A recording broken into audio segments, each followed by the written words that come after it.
Welcome to Tanakh Talk. I'm your host, William Hall, broadcasting to you live out of Kingsland, Texas, USA, with another episode of Torah Talk. Take two for tonight. This week's Parsha, Vayigash, with Rabbi Michael Skobac. Rabbi, thank you so much again for being so patient. These are trying times, I've got to say. So, you know what should be our worst difficulties we have to go through in life. Yes, I know. May this be the worst it gets. Yeah. It reminds me of Tevye. What did Tevye exactly. say? May the Lord smite me with it. Never recover. Oh, yes, I totally love it. Okay, it looks like it shows stop broadcast as an option. We are in good shape. I think we got it going on. Okay. All right. So anyway, I guess we'll let you get going. I know we got a lot to cover. Vayigash, Genesis 44:18, and what have we got? About 3 chapters or so to flow through. We're never gonna close to finishing it, right? But we'll learn some Torah. That's the important thing. That's important. Yes, sir. Yes, sir. So you go right ahead, and I'll try to keep up with you, keeping the scriptures on screen.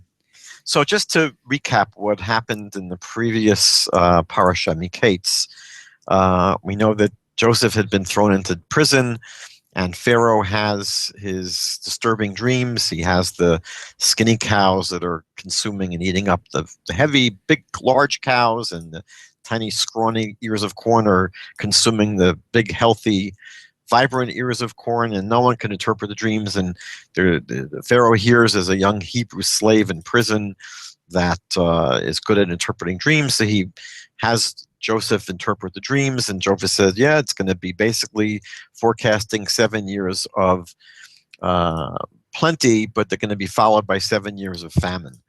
And Joseph then sort of impromptu says, and you know what, it would be very good if you would employ someone who's a smart, bright guy to manage the economy here while all this stuff is working out. And so Pharaoh immediately appoints him to be the second in command of all of Egypt, and he becomes the viceroy, which is quite amazing. Now, back in Canaan, back in Canaan, where Joseph's family is, there's a famine, and there's no food. So Jacob, the patriarch, sends the brothers down to Egypt, although Benjamin is not sent down, because Benjamin is the very youngest child, the only other child of Jacob's beloved wife, Rachel. And because the firstborn of Rachel, Jacob had assumed was killed, and so he felt very close and attached to this Benjamin. So the other brothers are sent down to buy provisions, to buy food. They come down and they meet up with this viceroy. They have no idea that this is Joseph, their long-lost brother. They assume Joseph either was killed or was serving as a slave in some faraway place. They have no clue that this is Joseph, and he immediately accuses them of being spies. And they say, spies? God forbid, we're a nice family back in Canaan. We have an old father, and he's got a younger son still back there with him. So Joseph says, look, I want you to prove your story. Bring that younger brother down here. And the brothers are freaking out because they know that Jacob is not going to want to send Benjamin down. And Joseph says, and I'm going to take one of you hostage, throw him into jail. We'll put Shimon in jail. He'll stay here until you bring down your younger brother. And the other brothers go back to Canaan with a lot of food they had purchased, although Joseph secretly returned their money into their saddlebags. And when they finally open the saddlebags and they see their money is still there, they freak out. And they tell their father, look, we have to bring Benjamin down to Egypt because this wicked viceroy there is holding Shimon hostage in jail. And obviously Jacob is very reluctant to let Benjamin go, but Judah finally says, I'll take responsibility for him. So all the brothers come down to Egypt, and they are able to get Shimon out of prison. They now are able to buy provisions again. They return all the money that they had found in their saddlebags, but they buy additional provisions. They're all heading back to Canaan.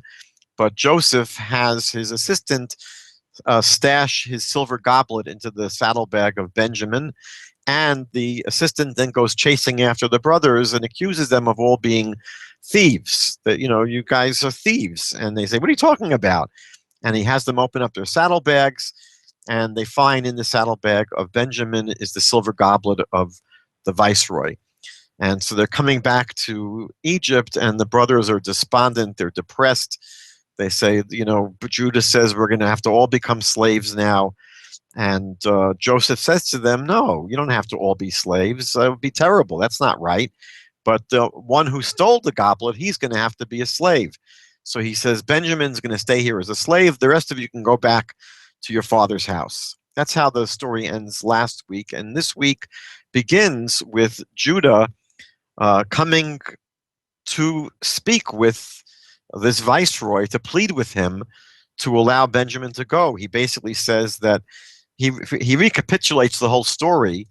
It's one of the longest speeches in the entire Bible, a very moving speech, but he concludes by saying that if we don't bring Benjamin back, our father is going to die of a broken heart. And so Judah offers himself to be a slave instead of Benjamin. At this point, Joseph is not able to control himself any further. He sends all the Egyptians out of the room, and he reveals himself to his brothers. He says, I am Joseph. And he asks if his father is still alive. And they have this amazing reunion. And they ended up, he sends them back to Canaan with tremendous amount of gifts and food, plus an invitation from Pharaoh that Jacob and the family should all move down to Egypt. And that's what they do. They come down to Egypt. They settle in a part of Egypt called Goshen. Joseph and his father, Jacob, finally reunite after many, many years. And Jacob meets up with Pharaoh. And that's basically the main contents of this chapter of Vayigash.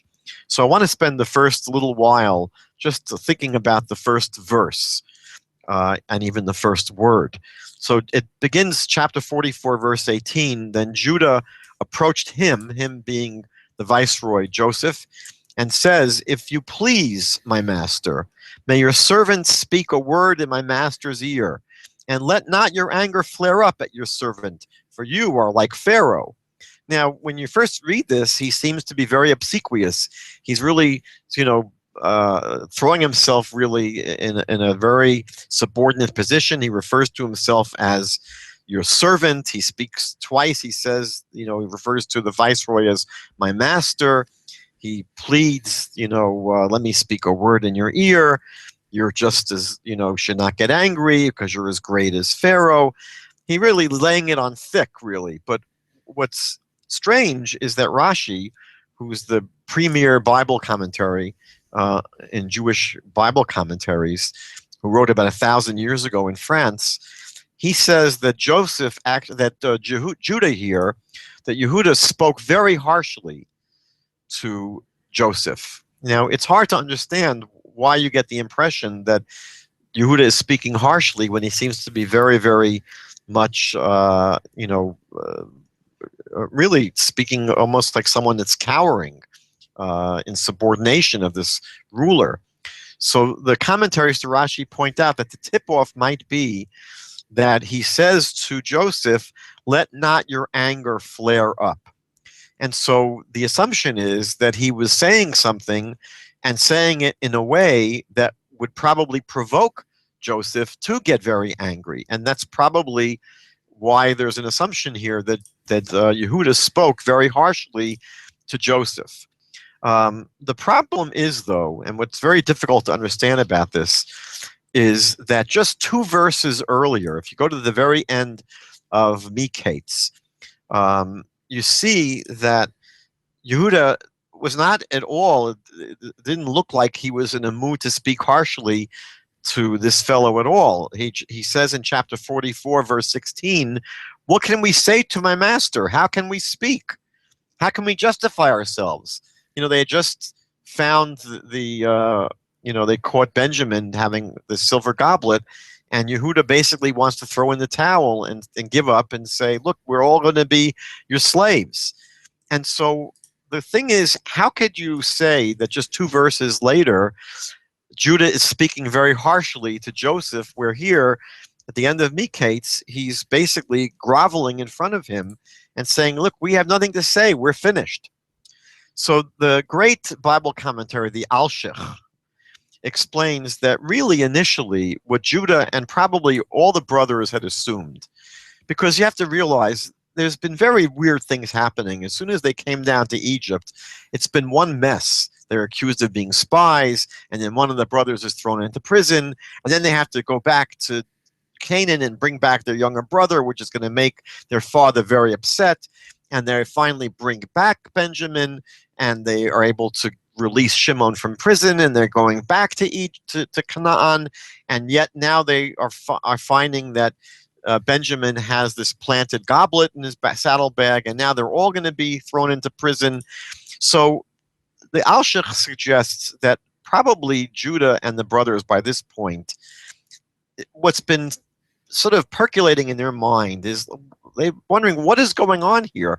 Why have we been going through all these difficulties? And he suggests that they were probably they never really totally recovered from the guilt of what happened with Joseph. They realized that, convincing their father that Joseph was killed by a wild animal was horrible news for Jacob.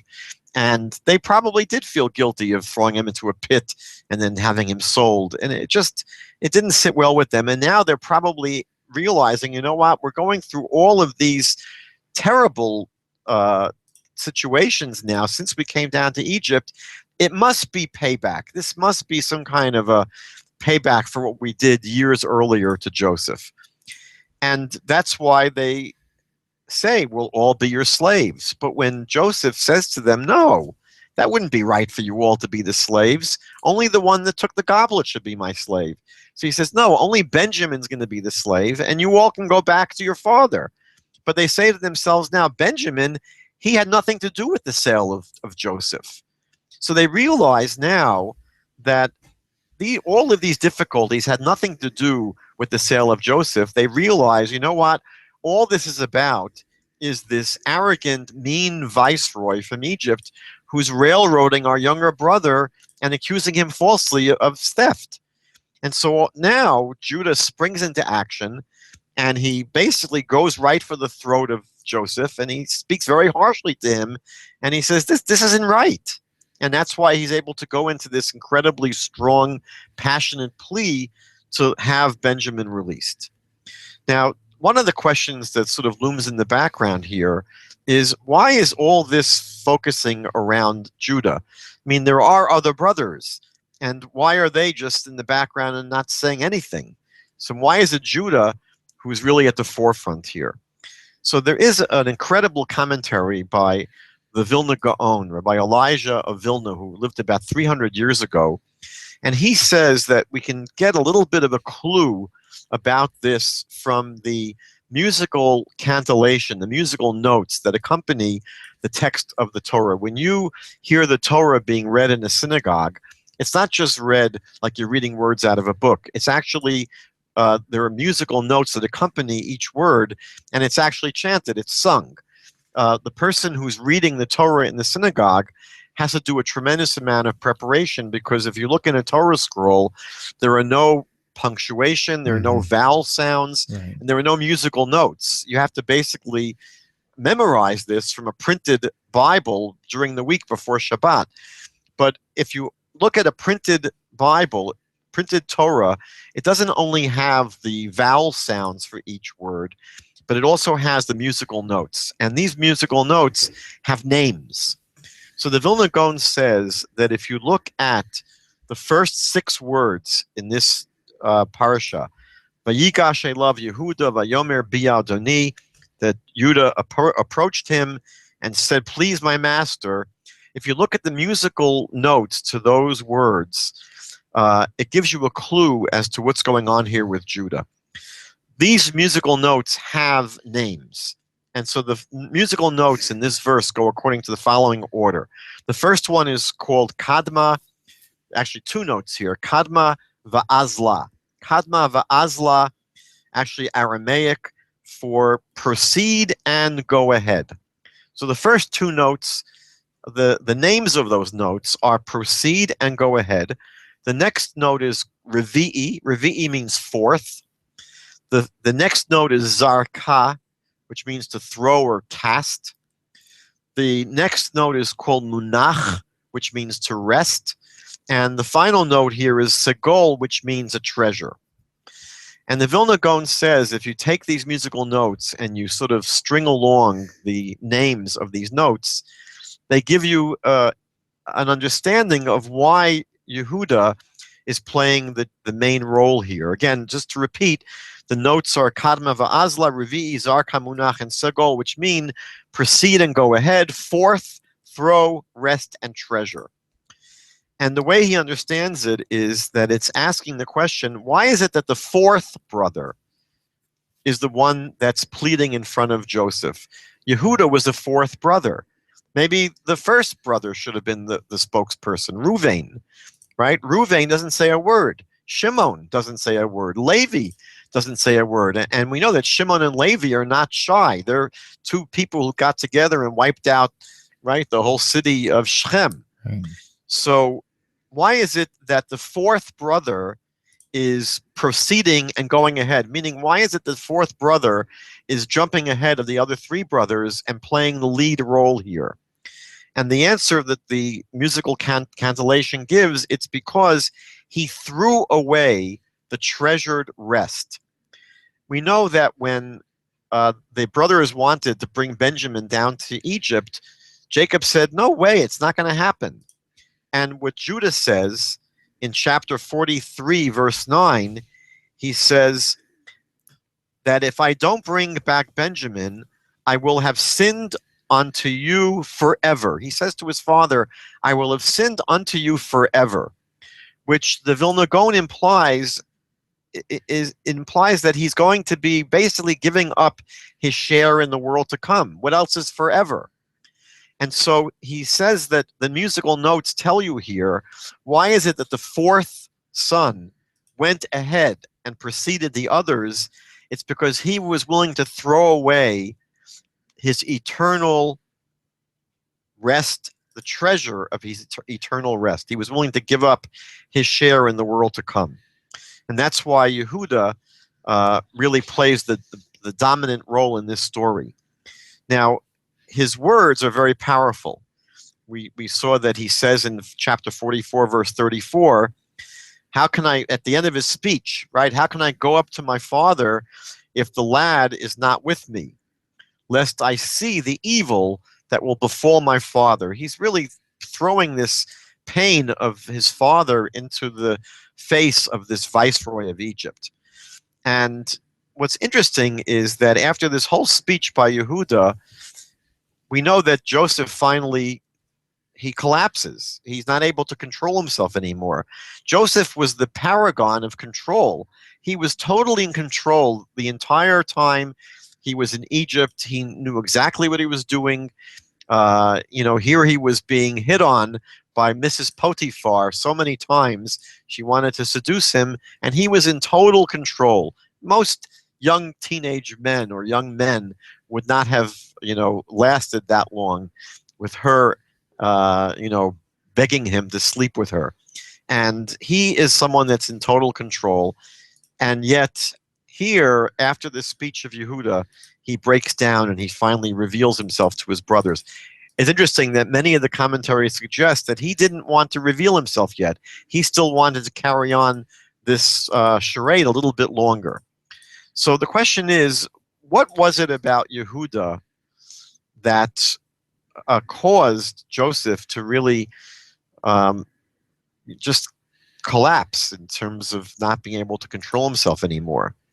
So the Midrash tells us that Yehuda actually is someone who's gone through tremendous changes in his life. The Midrash suggests that after the sale of Joseph, which actually Yehuda suggested that they sell him, Yehuda was blamed for their father's depression. We know that Jacob went into a depression. And we know that the other brothers, according to the Midrash, blamed him, right? You're the one that wanted to sell Joseph. And the chapter 38, which seems to be almost a parenthesis, it's almost a diversion from the Joseph story, is a story where Yehuda goes down and he marries a woman and has 3 sons. The chapter there is chapter 38 of Genesis. It begins Vayered Yehuda me'echav. He went down from his brothers. And the Medrash says that the brothers had blamed him. And the brothers basically, didn't hold him in high esteem at this point. So he separates from his brothers and he marries some woman, has 3 sons, Onan, and Shelah. He takes a wife for his son, the oldest son, whose name is Tamar. He finds a woman named Tamar to marry his oldest son, but his oldest son, dies. And so he does a Levirate marriage. He takes Tamar, the second son. Onan marries Tamar, and Onan also dies. At this point, Yehuda is not really anxious to have Tamar marry the third son. He's afraid that the third son might also drop dead. So he says to Tamar, please just go back to your father's home. He sends her back to her father's home. In the meanwhile, a little bit later, the wife of Yehuda dies, and he goes through a process of mourning. But after the mourning period is over, he goes to shear his sheep. And Tamar is told, she finds out that her father-in-law, Yehuda, is coming to shear his sheep. So she takes off her clothing that was clothing of mourning, her mourning clothing, and she puts on a veil and she sits by the crossroads. And he sees her and assumes that she's a prostitute. And he wants to engage her, but he says, I don't have anything of value. I have nothing to give you. So he just gives her as collateral his staff and his signet ring. And he sleeps with her and she conceives. He later finds out, and he doesn't know who she is. He doesn't know that it's his daughter-in-law. He later finds out, though, that his daughter-in-law is pregnant, illegitimately pregnant, with two children, with twins. And he's infuriated. He says that, this is going to cause great dishonor to his house and to his father's house. And so he convenes a court, and they decide that she's guilty and that she's going to be burned. So at this point, Tamar takes out the signet ring and the staff, and she shows it to Yehuda, and she says, can you identify them? Because I was impregnated by the owner of these. And you can imagine what it must have felt like for Yehuda to have these thrown into his face at this point. He sees right away, he knows who owns this staff and signet ring. Question is, what is Yehuda going to do? It would be very easy for him and very convenient to just not say anything and let the court carry out its sentence, and his problem will go away forever. She'll be finished. But Yehuda doesn't do that. Yehuda does the brave thing. He does the right thing. He mans up, and he says to her, Tzadka mimeni. She is more righteous than I. Incredible, incredible strength for him to really just take this on the chin when he didn't have to. I mean, it was the right thing to do, but he could have gotten away with murder. Mm-hmm. The Midrash says that it was this act that made him worthy of leadership in the family, and it was this act that made him worthy of receiving the crown. Because we know that one of the promises that was made to Yehuda is that the royal crown, the leadership of the Jewish people, will be held in his tribe. We know also, by the way, that the Messiah is going to descend through Yehuda, specifically through the firstborn son of these twins that he had with Tamar. His name was Peretz. And we know from the book of Ruth that Peretz is a progenitor, is an ancestor of Jesse, Yishai, and David. This quality, really, of what Yehuda exhibited here is exactly what distinguished David from Saul. King Saul was someone who, when he was confronted with doing the wrong thing, he basically made excuses, and he didn't own up to what he did that was wrong. But we know that David, when he was confronted by the prophet Nathan, after his sin with Bathsheba and Bathsheba's husband sending her to the front lines to be killed in battle, Nathan tells him this famous parable about the man who's very wealthy and has many sheep, but he wants to make a party for his friend. and he's got a neighbor who's very poor and only has one sheep, and the rich man grabs the one little tiny sheep of the poor person and kills it and serves it at his party. And David is incensed by this, and he says, that person deserves to die. And Nathan the prophet says, well, you're that man. And David immediately says, I've sinned. He recognizes immediately that he was sinned. He took responsibility. And so what happens here is that Yehuda has become this paradigm of responsibility, of repentance, of being honest, and it's a very powerful person he becomes. He's so powerful, the transformation of him is that the Torah again promises that he will be the ruler of the Jewish people, not the firstborn son anymore, not Reuven. It's going to be Yehuda. And so when this incredibly powerful and really charismatic person of great personal strength approaches Yosef and hears his incredibly passionate plea, Yosef is no longer able to control himself, and he finally reveals himself, and the family is reunited. Now, I want to share something about the first verse. The first verse again, actually the first word here, the name of the Parsha. I actually heard this in a class about 37 years ago. I don't remember everything that well, but I remember enough of it that stuck with me that really was very impressive. And it really is a class that was given by Rabbi Saul Berman, who was a professor at Stern College in New York. And he was discussing in this class the prayer that we say, the Jewish prayer called the Shemona Esrei, the silent meditation. Originally it had 18 blessings, now it has 19 blessings. It's said standing up silently with our feet together, we don't move. And it's also called the Amidah, the standing prayer, but it's the main prayer that's said 3 times a day, where we make our requests for both our personal and communal needs. The custom has been for a very, very long time that before we say this prayer, we take 3 steps forward. We move 3 steps forward to approach God in prayer. And Rabbi Berman said that this is actually discussed in a famous book called the Sefer Rokeach, which was written in the 12th century, so it goes back quite a while.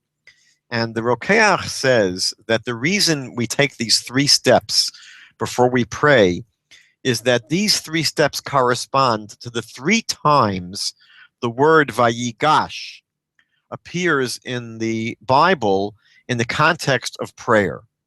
There are 3 stories in the Bible where someone approaches another in prayer, and because of those 3 stories that begin with the word Vayigash, and he approached, we take 3 steps before we pray. Interesting. Now, what are these 3 stories? So the first story is from Genesis 18, where Abraham pleads on behalf of the people of Sodom and Amorah. God was going to destroy these cities for their wickedness, and Abraham approaches God. Vayigash Avraham. This is chapter 18 in Genesis. I think it's verses 23 and 25. He says, will you wipe away the righteous with the wicked? He challenges God. But he basically approaches God praying for these people in Sodom and Amorah not be destroyed. The second story is our story of Yehuda, Vayigash Yehuda. Yehuda approached Joseph and basically prayed that Benjamin be released. The third story is from the first book of Kings, chapter 18, where you have the showdown between Elijah the prophet and the 450 false prophets of Baal, the idol Baal. And the prophet Elijah challenges them to a duel. And he says, look, each of us is going to build an altar, and we're going to pray to our respective gods that fire come down and burn up the sacrifice on these altars. And so they each do that, and we're told that the prophets of Baal built an altar, and they began to scream and to pray and to cry all day long. They were jumping up and down. They were lacerating themselves. I mean, they were really going through tremendous gyrations. but no fire came down. And finally, Elijah prays to God, and he says, Aneni Hashem, Aneni, answer me, God, answer me. But before he prays, it says, Vayigash Eliyahu, Elijah approached God, and he prayed to him. And we know that fire immediately came down and burnt up Elijah's sacrifices, and all the Jewish people that are there scream out, Hashem hu ha'elokim, Hashem hu ha'elokim, the Lord, he is God, the Lord, he is God. Actually, we end every Yom Kippur by repeating those very same words. And the question is, what did we learn from these three stories? Now, I don't remember all of the things that Rabbi Berman shared, but I remember several of them. First of all, in these stories, there are three different things that are being prayed for. Abraham is praying for justice. He says it's not proper to kill the righteous with the wicked. So he's praying that God has to act with justice. Yehuda is praying for mercy. He's saying, have mercy, and our old father is going to die if he doesn't see his son Benjamin. And what Elijah is praying for is for God to reveal himself. He's praying for the revelation of God. Now, a second question is, on behalf of who is the person praying? So Abraham is praying on behalf of strangers, on behalf of people who are not part of his family, people who are not even Jewish. He's praying for wicked people. Yehuda is praying for his own family, for his father, for his brother. And who is Elijah praying for? Elijah is praying for God himself. It's one of the main prayers that Moses would use, right? We say in our prayers sometimes, Aseh leman shmecha, do it, God, for your name's sake. Moses would often say this to God, God, if you let the Jewish people be destroyed now, you're going to look impotent in the eyes of the nations. The nations of the world are going to say, this God couldn't even take his own people out of the desert and get them to the land of Israel. So there are prayers on behalf of others, on behalf of our own family, on behalf of God himself. And then a question is, who do we come as? Who are we praying as? So Abraham says, I'm no one. Abraham says, I'm nothing but dust and ashes. I have no rights. I'm just throwing myself at the mercy of the court. Yehuda is really saying to Joseph, I'm coming as your servant. I'm a servant and you're the master. And Elijah comes and says, I'm praying because I'm your prophet, God. I'm a prophet. And that's how I'm coming to you. But you learn a tremendous amount. There are other things to learn from these three stories. And the point of the Rokeach is that when we are about to pray and we take these three steps, we are reenacting these three stories. So if we're able to, in our own minds, really prepare for the prayer experience by sort of learning and thinking about, meditating on what is it that we learn from these three stories. Now, when Joseph reveals himself to his brothers, it's very interesting that he immediately tries to alleviate their guilt. And in chapter 45, verse 7, Joseph says, it's God that sent me ahead of you to ensure your survival in the land and to sustain you for a momentous deliverance. Right? Joseph says, listen, I'm sure you guys feel horrible for what you did to me. He doesn't spell it out here, but that's what he's basically saying. You probably feel horrible for what you did to me, but look what happened. I came down here and I became the second in command of all of Egypt, and I've been able to now make sure that when the family comes down to Egypt, you'll be able to survive here. And he's not only speaking about having food for them when they come down. There's an understanding that the nation of Jacob, this family of 70 people now, they're going to be staying for a long time in Egypt. And he did things to prepare the way for them spiritually to survive. So, for example, Joseph was able to arrange for the family to live in a part of Egypt separate from the rest of the Egyptians in Goshen. And that separateness was able to help keep them from assimilating. So what he's saying here in chapter 45, verse 7, is that God sent me ahead of you to ensure your survival. And this was finally described. It was a preparation, right? That His coming down to Egypt was a preparation for when the whole family would come down to Egypt. And this is described in the book of Exodus, chapter 1, verse 1, where it says, "These are the names of the children of Israel who came to Egypt with Jacob. Each man and his household came." So what really happens is that chapter 45, verse 7, which speaks about Joseph saying, "I was sent here ahead of you to prepare your survival, ensure your survival," that verse really prepares what's going to be taking place in the book of Exodus, chapter 1, verse 1, where the whole family is now coming down to Egypt. Now, these two verses, therefore, are related to each other. What's described in the first verse is really a preparation for what happens in the second verse. There's an amazing commentary by the Otzar Chaim who shows you just how intimately these two verses are connected.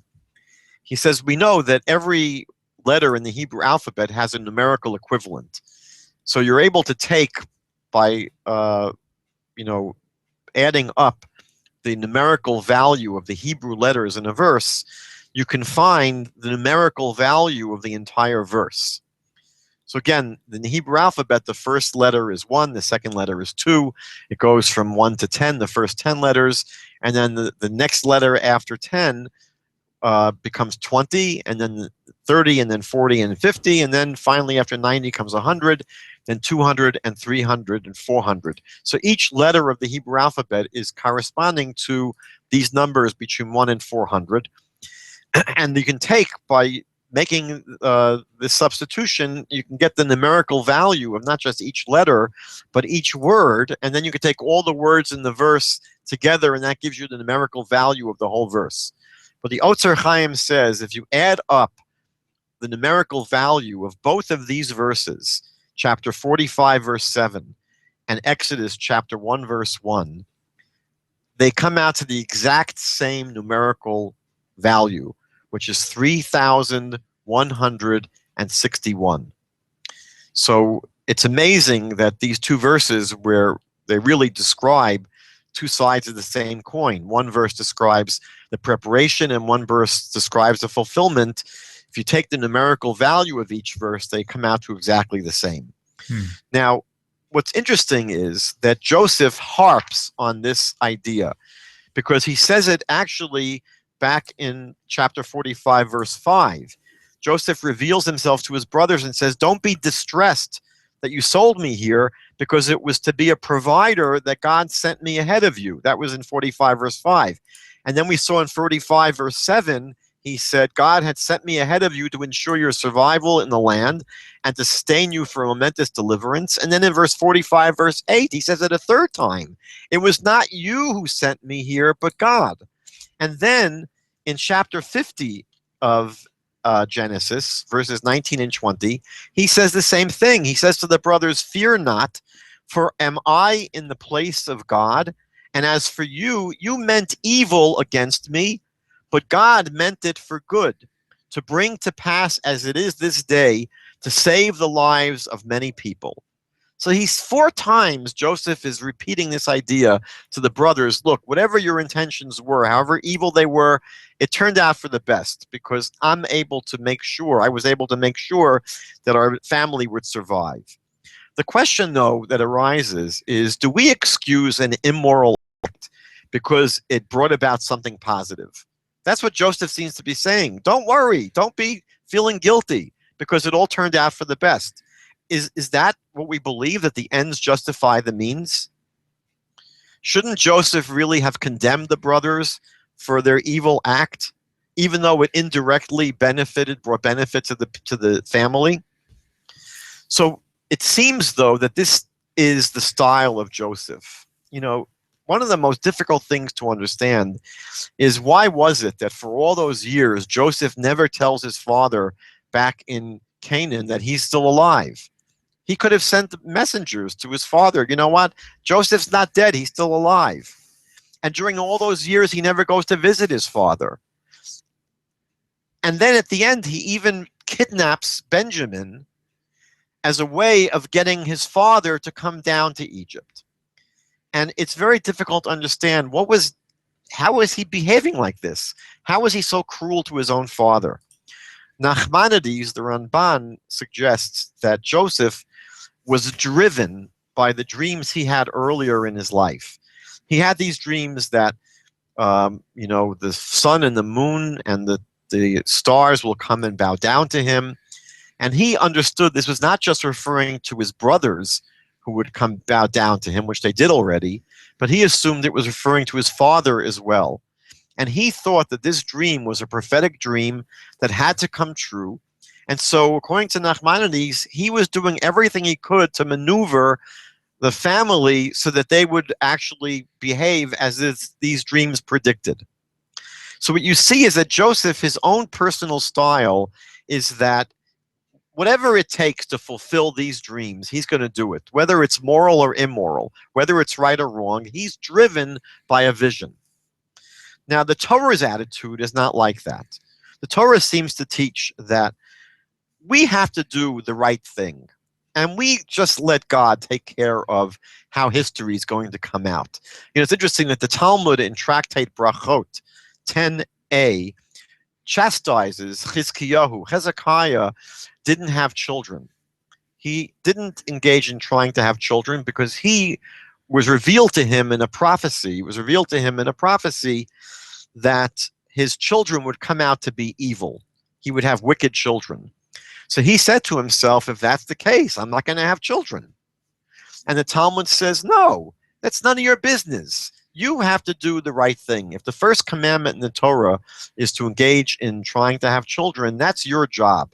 What happens later, what will happen with your children, that's none of your business. That's God's business. And so the story here is a bit disturbing because Joseph seems to be operating with a philosophy that's not really the Torah philosophy. The Torah basically has us not trying to figure things out. The Torah, for example, prohibits astrology, even though astrology, according to the Torah, is real and you could find out the future. The Torah doesn't want us doing that. The Torah says, you know what? Don't base your life upon trying to figure out what's going to happen in the future. And it may be that's why later in chapter 49, verse 1, when Jacob wants to reveal to his sons the timing of the redemption, according to the sages, he wants to reveal to them when is the redemption going to finally come. And he calls his sons, he gathers them together. He wants to tell them what's going to be in the end of days, but he never says anything to them. And the rabbis say that this prophecy was removed from him because God did not want him to reveal this to his children, because maybe it's not such a healthy thing to know how things are going to turn out, because if you are given this kind of information, you might do everything in your power to make sure that you arrive at that destination, even if it's not the right thing to do. And again, the Torah's perspective is you do the right thing, let God worry about how history is going to turn out. Now in chapter 45, verse 14, when he finally meets up with Benjamin, Joseph falls on his brother's neck, and he wept, and Benjamin wept upon his neck. Very interesting verse. He then fell upon his brother Benjamin's neck and wept, and Benjamin wept upon his neck. The Midrash says here that what was Joseph doing when he was crying on Benjamin's neck? He was crying over the 2 temples that would be destroyed in the land portion that belonged to Benjamin. We know that the Holy Temple in Jerusalem fell within the portion of the land that was apportioned to Benjamin. And so when Joseph is crying on Benjamin's neck, he foresees that these 2 temples would be destroyed, and he's crying about that. And Benjamin crying on Joseph's neck, the Midrash says that refers to the tabernacle, the Mishkan in Shiloh, in the place called Shiloh that was in Joseph's portion. And that also was destined to be destroyed. And so Benjamin was crying about that. It's interesting that each one is crying about the other one's tragedy.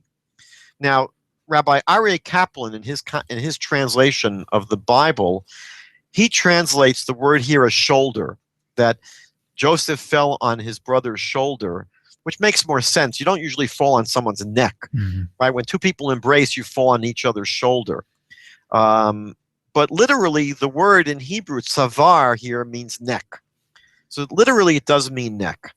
And the question is, what led the Midrash to speak about this idea that each one is really crying over the destruction of the tabernacle or the temple that is in the portion of the other brother? How did they get to this idea of crying over the destruction of the temples? So there are a few clues here. One clue is that they're each crying here. Now, you would imagine that when they're meeting up after all these years, they would be very happy. Maybe they should be laughing. Now, you could say they were crying out of joy, but it's not necessarily the only kind of emotion that they would experience if they were thrilled to meet each other. A second hint here, is that the word for neck, when it says that Joseph fell on Benjamin's neck, it's actually in the plural. Tzavare means necks, Necks. So that's pretty weird. How do you fall on someone's necks? Right. So the fact that there are two temples in the portion of Benjamin may be an allusion to these two necks that Joseph falls on. But I want to just conclude with sharing something deeper about the connection between the neck and the temple conceptually. We know that when Jacob flees his brother Esav, he has an awesome dream in Genesis 28, verses 17 to 19. And it says that when he woke from this dream, he said, "This is none other than the Lord's house and the gateway to heaven." He has this amazing dream. And he names the place Beit El, the house of God. But the Torah says that the original name of this place was called Luz, L-U-Z. Now the sages identify this place as Mount Moriah, which is actually where the holy temple, the future temple, was going to be built. Now Luz is not just the name of this place. In Jewish thought, the Luz is the name of the bone at the very top of your neck. There's a bone at the very top of your neck, which is where the skull sits. And we're told that this bone never deteriorates, and that in the future, our bodies will be resurrected from this bone in the Messianic age. But the word luz is a bone that exists in the neck. Now let's think for a minute about this word luz. In Hebrew, lamed vav zayin. 3 letters, lamed vav zayin. The letter lamed, the first letter in this word luz, lamed means to teach. And in Jewish thought, the letter lamed deals with the teaching of divine wisdom. And the shape of the letter lamed is a shape where there's a line that comes from a higher place and it comes down like a leader and a gutter, and it brings down this knowledge to a lower level. So lamed is the idea of spiritual teaching, divine education. The next letter is Zayin. Zayin means 2 things in Hebrew. Zayin is a weapon. It's actually, if you look at the shape of the Zayin, it's shaped like a little sword. And it also has the meaning not just of a weapon, a sword, but of physical, nutritious sustenance. Food is called Zayin. Hazanet HaKol, God sustains everyone. Now, it's interesting, there's a connection between weapons and food. You see right in this word right here. Zayin means both food and a weapon, but also you see it in the word milchama, war. Mm-hmm. Milchama, war, has the word lechem in the middle. So what we fight wars about is usually food, physical survival. So you have this word Zayin, which means both weapon and nutrition. And then you have in the middle, in the word luz, lamed again is spiritual teaching. Zayin is weapons and nutritious food sustenance. But in between is the vav. Now the vav the word vav in Hebrew means hook. And it's actually, the letter vav is shaped like a hook. And the vav serves as a hook because in Hebrew, the vav means and. So when we want to say this and that, we say zeh, ve, zeh. The letter vav means and. So, and the letter Vav serves as a hook between two ideas. And so you have this word lose. And so lose is the connection between the spiritual and the physical. Again, the Lamed is the spiritual, the Zion is the physical, the Vav connects them. So the idea of luz is an idea where the physical is connected to the spiritual. And the truth is that all of the examples we gave are examples where the physical is connected to the spiritual. So for example, on our bodies, the neck is what connects our physical body to the head, which is a spiritual part of who we are. The tradition we have is that that bone, called the luz bone, is nourished by the special meal that we eat right after the Shabbat, called the Malava Malka. We have 3 meals eaten on Shabbat, but the 4th meal is called Malava Malka, which is right at the juncture between the Shabbat ending and the week beginning. And so that meal is what connects the beauty, the spiritual beauty of the Sabbath to the more secular, mundane weekdays during the rest of the week. Of course, the resurrection that we will go through is connecting our earthly lives to that more spiritual life in the world to come. And the temple itself is the place that connects the physical world to the spiritual realm. When God has us first build a sanctuary in the desert, in Exodus 25, he says, Asuli Mishkan, make for me a tabernacle, V'shachanti b'tocham, and I'll dwell within it. And so the point of connection between heaven and earth is often seen as the temple. So when we have this story of Joseph falling on the necks of Benjamin, that word neck is a very powerful image that reflects the idea of the temple. And that's why in the Midrash, the sages tell us that Joseph was crying over the 2 temples that would be destroyed in the portion of Benjamin. And Benjamin, who falls on the neck of Joseph, is crying about the Mishkan in Shiloh that will be destroyed in the portion of Joseph. So that's, a little drop in the bucket of what we can learn in Parshas Vayigash. There is so much more, but that'll be it for tonight. All right, Rabbi, that was a great set. It looks like next time we're going to have you is actually going to be on January 31st for Mishpatim. Oh, that's juicy. That's going to be a thick for sure. That's real juicy. Yes, sir. Yes, sir. Thanks again for hanging in there. It's been a late night for you, for sure, more so than me. And I look forward to seeing you again this coming Sunday. So thank you so much. Looking forward to it. Again, Rabbi, I really appreciate you and all that you're doing. Thank you so much. Shalom, everyone. Shabbat shalom. Thank you. See y'all next time. Bye-bye.